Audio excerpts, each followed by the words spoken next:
Salah satu kondisi yang semua mungkin sebagian besar kita tahulah, ternyata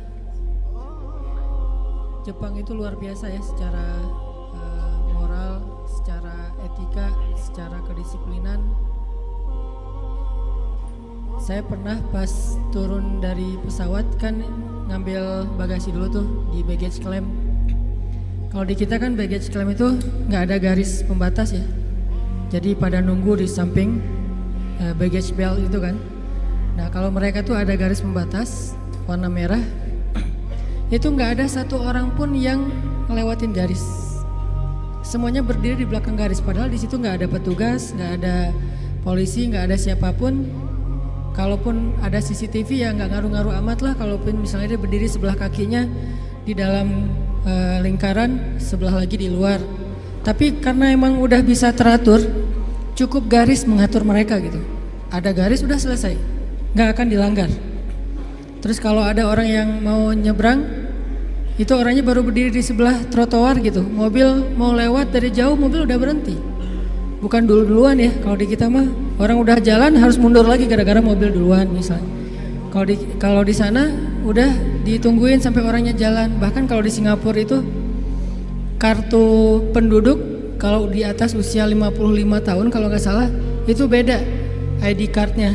Kenapa? ID cardnya itu ada semacam chip yang bisa dipakai untuk kalau dia mau nyebrang, dia tempelin kartu ID cardnya itu di lampu merah, itu lampu merahnya bakalan lebih lama dari biasanya. Kalau orang normal lewat, ID cardnya nggak bisa ditempelin, jadi lampu merahnya misalnya 30 detik, ya udah 30 detik. Tapi begitu ada aki-aki pengen lewat nih, nempelin di lampu merah itu jadi 45 detik, 50 detik. Saking menghargai orang yang tua, sampai ada sistem buat kebutuhan mereka. Jadi udah teratur banget, udah rapi banget, udah moralitasnya kalau ketemu kita tuh langsung nunduk gitu kan ya. Sampai turun dari pesawat itu ada yang nungguin khusus bagian kayak gitu-gitu, nggak tahu pegel apa enggak gitu sehari-hari kayak gitu tuh. Dan itu udah biasa. Dan ketika kita belanja di salah satu tempat pembelanjaan tuh cari musola itu kalau kita kan di masjid misalnya ada yang nyari toilet di mana ya, nunjuk ya. Kalau mereka nggak nunjuk, dianterin. Saya nanya prayer room di mana gitu. Oh Muslim ya, dianterin. Ini prayer room dibukain kuncinya, dikasih sajadah, ternyata dia udah nyiapin sajadah. Terus pas dia mau ngambil sajadah, dia bilang tunggu sebentar ya, saya ambil sajadah dulu. Oh iya, dia ambil sajadah. Pas dia datang dia bilang maaf ya udah nunggu lama. Coba kita yang pengen sholat, kita yang ngerepotin dia yang minta maaf ya nunggu lama, saya ngambil sajadah dulu. Oh iya nggak apa-apa. Akhirnya kasih sajadah. Luar biasa emang secara moral. Dan tetap di negeri-negeri yang lain juga ada orang-orang baik kayak gitu. Cuman kalau ini udah sistemik, bukan cuma sekedar improve orang secara personal, tapi udah sistemik. Jadi udah tersistem di mana-mana kayak gitu. Kalau belanja nanya dari mana Indonesia, kan Indonesia Jepang mungkin secara kemajuan negaranya mungkin beda lah ya. Harusnya mereka sebagai negara maju pas tahu dari Indonesia biasa aja.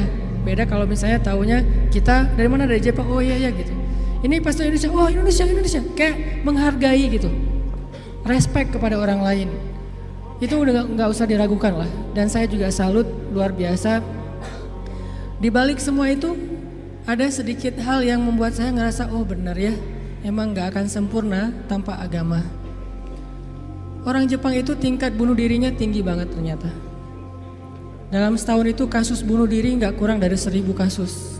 Dan itu artinya setiap hari minimal ada 3 orang yang bunuh diri.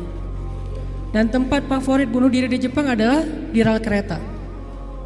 Sehingga kalau misalnya udah ada yang bunuh diri di kereta, itu kereta kan pada berhenti tuh dan pada jadi stuck kan di beberapa stasiun gitu, beberapa jalur. Akhirnya banyak yang rugi. Maka dari pihak kalau di kita mungkin KAI-nya langsung nyediain bus gratis buat para pelajar untuk jadi alternatif karena keretanya nggak beroperasi, ada yang bunuh diri. Saking favoritnya bunuh diri dengan cara nabrakin diri ke kereta, akhirnya ada peraturan siapa yang bunuh diri di rel kereta berhasil atau gagal, maka keluarganya akan membayar denda sekian. Jadi ada kalau di kita mungkin ojek online, di sana bunuh diri online. Ada tuh, sedang ramai-ramainya di TV tuh kemarin pas lagi di sana tuh lagi diliput gimana proses bunuh diri yang ada online-nya. Dia bisa order, jadi kayak semacam aplikasi gitu, aplikasinya bunuh diri. Ini kayaknya perlu diciptakan juga. Nih aplikasi bunuh diri, dia order, terus telepon langsung online ke orang yang eksekutornya. Saya mau bunuh diri, oh di mana, jam berapa, gimana? Ada beberapa menu tuh, bisa klik bunuh diri kereta, bunuh diri minum obat, bunuh diri diapain misalnya. Tapi nggak ada menu bunuh diri dengan cara diputusin, itu belum. Padahal itu kayaknya lebih membunuh ya. Secara pelan-pelan. Jadi dia bisa ngeklik, dia bisa order, bisa pesan gitu. Akhirnya orangnya datang ke rumah, ada yang di-skap, ada yang dibenamin ke dalam ditenggelamin ke air, ada yang diikat ke digantung, ada yang macam-macam. Sehingga ada satu eksekutor yang udah membunuh belasan orang dan itu lagi rame di Tokyo, lagi dibahas di TV-TV Tokyo. Ternyata bunuh diri juga sampai ada kayak jasanya gitu. Kalau bahasa kita sampai ada aplikasi bunuh diri. Saking tingginya tingkat bunuh diri. Kenapa masalahnya? Masalahnya akhlak mereka udah luar biasa kepada manusia, kepada alam, tapi hati mereka kosong. Sehingga bisa dibilang di dalamnya itu rapuh. Nggak akan tough menghadapi masalah-masalah sekecil apapun.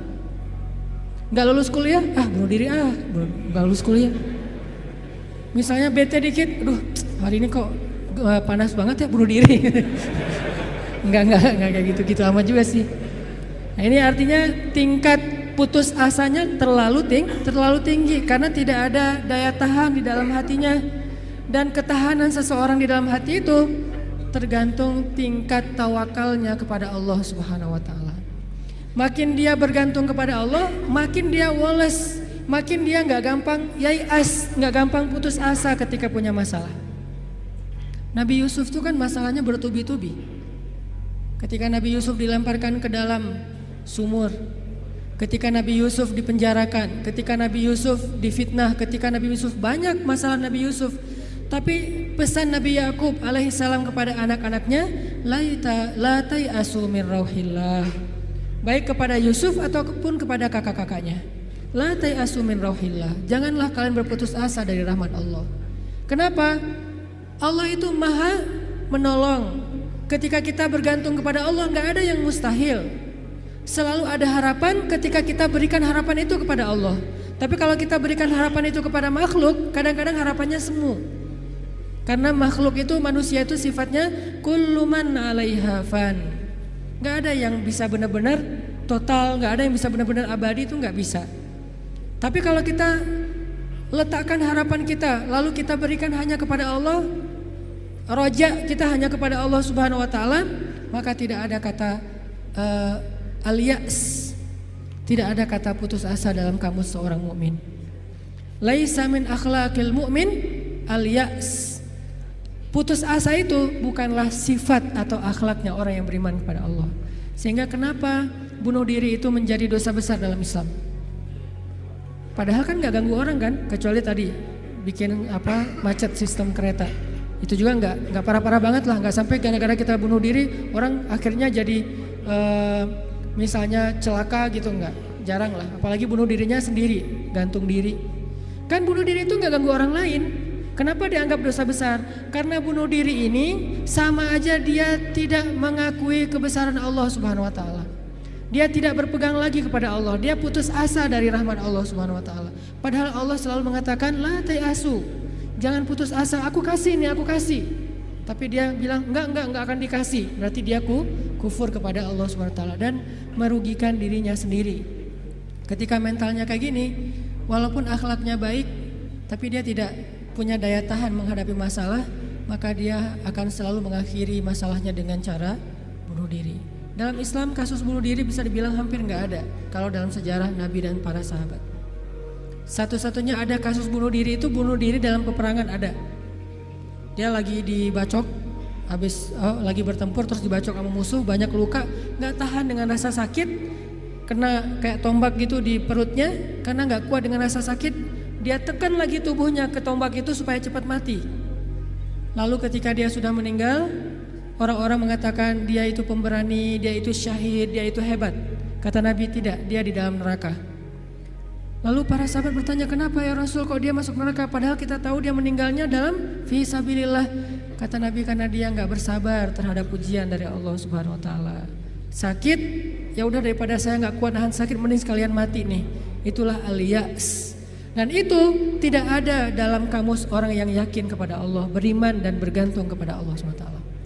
Jadi kalau kita mau belajar kepada orang Jepang, ada yang kita bisa belajar banget, yaitu moralnya, kedisiplinannya, kebersihannya. Tapi tetap ada satu hal yang fatal yang mereka tidak punya, yaitu Tuhan. Mereka nggak percaya kepada Tuhan. Kalaupun ada agama, kata teman-teman di sana, lahirnya sebagai orang agama Shinto kalau nggak salah, terus nikahnya sebagai agama Katolik kalau nggak Protestan, matinya sebagai agama Buddha. Jadi gonta-ganti itu. Kenapa gonta-ganti? Karena buat mereka agama itu hanya sekedar culture. Mereka tidak menyebut Islam sebagai agama Islam, tapi budaya Islam. Mereka tidak mengenal nilai-nilai ideologis. Yang mereka tahu adalah nilai-nilai budaya, adat istiadat atau culture. Sehingga buat mereka pindah-pindah culture itu bagian dari kebijaksanaan. Kayak kita misalnya, saya nih orang Aceh. Ketika saya berada di Sunda, di mana bumi dipijak, di situ langit dijunjung. Itu kan wise kan? Ketika kita menghargai budaya tempat kita tinggal, keramahan apa? Keramahan lokal atau apa gitu. Nah ini kan apa? Kearifan lokal. Arif kan bijaksana nih. Nah karena mereka menganggap agama itu hanya sekedar culture, maka arif menurut mereka itu ketika kita bisa beradaptasi dengan semua momen-momen culture itu. Masa-masanya Valentine, mereka jadi orang Kristen. Masa-masanya hari tertentu, misalnya hari besar Cina, misalnya mereka jadi orang Buddha. Masa-masa tertentu mereka jadi orang Shinto dan segala macam. Yang nggak ada menjadi orang Muslim. Jadi karena nggak bisa dimix nih, satu-satunya yang nggak bisa dimix menurut mereka cuma culture Islam. Yang lain bisa dimix, culture Islam nggak bisa dimix sama mereka, sehingga nggak bersentuhan langsung. Ini artinya mereka melihat semua itu hanya sekedar moralitas, bukan sebuah nilai ideologis yang menguatkan mental, bukan. Sekedar moralitas. Culture Islam moralitas, culture yang agama-agama lain yang kita sebut itu moralitas, termasuk culture Jepang itu adalah moralitas. Tapi mentalnya lemah, sehingga ketika mereka punya masalah di dalam dirinya, mereka nggak punya pertahanan sama sekali. Sedangkan kita melihat ad-din, melihat Islam adalah sebuah nilai yang membangun mentalitas kita. Hanya ke akhir-akhir ini kita cenderung melihat Islam itu hanya sebagai undang-undang, sebagai syariat, sehingga orang takut sama Islam. Seolah-olah kalau kita mau menegakkan Islam, yang kepikiran itu cuma kisos, yang kepikiran itu cuma cambuk. Padahal Nabi menerapkan itu juga akhir-akhir setelah mentalitasnya udah mantep nih. Setelah pemahaman agamanya udah komprehensif, setelah diedukasi, baru kemudian penutupnya adalah menyempurnakan keadilan dengan cara menegakkan hukum. Kalau ada orang yang bilang misalnya, ngapain sih Tuhan katanya pengasih tapi kok menciptakan neraka? Sebetulnya jawabannya logis banget dan sederhana kan? Karena tanpa ada surga neraka tidak ada keadilan. Kemana larinya orang-orang yang berbuat jahat dan zalim kalau tidak ada neraka? Maka kalau semuanya masuk surga, yang zalim sama yang terzalimi, lalu di mana keadilan? Kalau gitu kita mending jadi orang jahat aja, toh masuk surga juga kan? Mending kita ambil aja hak orang lain, toh nanti di akhirat juga tetap masuk surga. Kalau gitu di mana ada keadilan? Keadilan Allah itu justru menciptakan surga dan neraka. Cuman pintu surga lebih banyak daripada pintu neraka, dan Allah selalu memberikan peluang untuk selamat dari api neraka dengan cara mengampuni dosa. Allah Maha Adil. Allah nggak mengatakan kalau udah cap neraka udah nggak akan lagi berubah, enggak. Kalau kamu buat dosa sekali nggak akan diampuni, pasti masuk neraka, enggak. Disitulah Maha Rahman. Selain Allah adil, Allah juga Rahim, Rahman, Rauf, apalagi banyak sifat-sifat Halim. Allah menciptakan keadilan dengan adanya surga, adanya neraka. Tetapi Allah selain adil, Allah juga Maha Pengasih. Dengan apa? Kalau ada yang berbuat dosa nggak langsung dihukum sama Allah. Kita sering buat dosa, emangnya langsung dihukum? Enggak. Kadang-kadang memang Allah langsung negur, tapi bukan hukuman. Karena kalau dihukum harusnya lebih dari itu. Kalau ditegur, karena kadang-kadang kita nggak sadar dengan cara-cara yang baik. Allah kasih sedikit, ada cemeti sedikit biar kita dicambuk sedikit, ditoel dikit ya, biar kita sadar. Supaya apa? Biar kita sadar, biar dengan kesadaran itu kita menjadi lebih baik, lebih bermanfaat, lebih berkualitas hidupnya. Allah nggak langsung menghukum kita. Kalau Allah mau menghukum kita dengan dosa kita, kayaknya kita nggak ada yang berada di sini sekarang nih. Udah celaka dari dulu-dulu juga. Sekali kita minum, sekali kita narkoba, sekali kita berzina, sekali kita membunuh, sekali kita mengambil hak orang lain, udah langsung celaka. Kenapa masih bisa hidup? Kenapa masih bisa berada di masjid? Dan ini keistimewaan yang Allah kasih kepada kita. Orang yang sering nyakitin Allah masih diundang ke rumah Allah. Kan Allah baik banget tuh. Coba kita, ada yang sering nyakitin kita, mau diundang ke rumah kita? Dia telepon aja kita reject terus, kalau perlu di blok, gak bisa nelpon lagi, unfollow segala macam, left group. Allah kita sakitin berkali-kali, kita cuekin, kita selingkuhin dalam bahasa kita mah ya. Gimana selingkuhin? Selingkuhin akidah. Kita bilang percaya sama Allah tapi kita jalan sama yang lain. Kita bilang inna sholati wa nusuki wa mahyaya wa mamati lillahi rabbil alamin. Itu kan sama aja kayak seorang cowok bilang ke cewek, aku gak bisa hidup tanpa kamu. Iya kamu, kan gitu. Inna sholati wa nusuki wa mahyaya wa mamati lillah. Iya lillah, gitu kan. Tapi kenyataannya kita merasa seolah-olah Allah gak lihat, kita jalan sama yang lain. Allah tahu? Tahu banget. Kalau perempuan mungkin gak tahu kita jalan sama yang lain. Ketika nanti dia tahu, akhirnya dia shock, panik, dia luar biasa tersakiti. Tapi kalau Allah, setiap kita jalan sama yang lain tuh Allah ngelihat. Kita dekat sama yang lain, ke Allahnya enggak. Lah, yang kasih rezeki kan saya. Kenapa kamu terima kasihnya ke dia? Yang memelihara kamu kan saya. Kenapa kamu baiknya ke dia? Kok saya enggak berbuat baik kepada hamba Allah? Allah senang. Tapi kenapa kepada Allah enggak? Ini agak-agak kurang fair nih. Ke makhluk yang enggak berjasa, kita jadi baik. Ke Allah yang maha berjasa, kita cuek. Malah kita menuduh Allah dengan tuduhan-tuduhan yang enggak pantas. Ngerasa Allah enggak penting dalam hidup kita. Kalau Allah enggak sabar, makanya Allah itu sabur. Apa arti sabur? Sabar banget. Allah itu sami. Apa arti sami? Dengar curhat banget lah. Kita pasti enggak kuat dengar curhat teman-teman kita. Bayangin kalau yang curhat ke kita itu ada puluhan orang, kan stres juga tuh setiap hari. Allah dicurhatin miliaran orang setiap hari, coba. Bukan miliaran orang, miliaran makhluk, semuanya curhat kepada Allah. Yas'aluhu man fis samawati wal ard. Semua yang ada di langit dan di bumi curhat kepada Allah. Tapi Allah mendengar semua curhat mereka seolah-olah mereka itu cuma satu orang doang gitu. Dan baru pertama kali curhat, akhirnya Allah mendengarnya tuh sami'un. Betah banget ngedengerin curhatnya. Betah banget Allah dengar curhat kita, gak pernah. Kan kamu udah kemarin curhat, giliran atau dengan yang lain? Enggak kan? Kita berdoa setiap hari, kan udah kemarin giliran. Soalnya yang berdoa itu banyak loh. Kita di DM aja, di japri aja kadang-kadang bete juga nih kalau udah dijawab sekali terus nanya lagi karena banyak banget yang bertanya. Kan agak capek tuh makhluk. Makanya kita nggak disebut sami'un, tapi kita sami'un. Allah sami'un, kita sami'un. Apa bedanya? Kalau sami'un senang mendengar, tapi tetap ada batasnya. Kalau sami'un pendengar banget, betah banget ngedengerin, gak ada batasnya, gak pernah Allah capek mendengar curhat kita. Lagian kadang-kadang kita yang dicurhatin ke Allah itu masalahnya itu juga belum selesai. Allah gak pernah bilang belum selesai juga masalah yang kemarin, gak pernah Allah ngomong gitu. Kayak berlarut-larut kamu teh masalah gak beres-beres, Allah gak pernah ngomong kayak gitu kan. Tetap aja hambaku ada apa, Allah mendengar. Dan bukan cuma mendengar, Allah yang ngedatangin kita ke langit dunia setiap sepertiga malam. Terus Allah bertanya, hal min dihajah, ada nggak di antara hambaku yang butuh sesuatu? Sini. Hal min taib, adakah di antara hambaku yang pengen taubat? Sini aku terima taubatnya.